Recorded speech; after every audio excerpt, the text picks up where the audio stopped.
And to finish, a little bit of cool hydro mist to soothe the skin and close the pores. First, I'm just going to have a quick look with the light, checking all the little folds here. Good. Now let's look a little closer.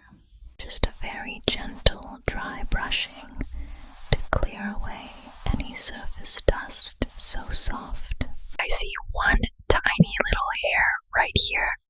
Hold very still for me.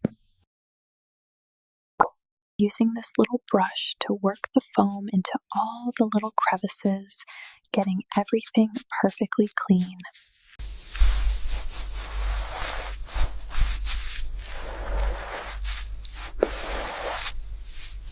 And to finish, a little bit of cool hydro mist to soothe the skin and close the pores.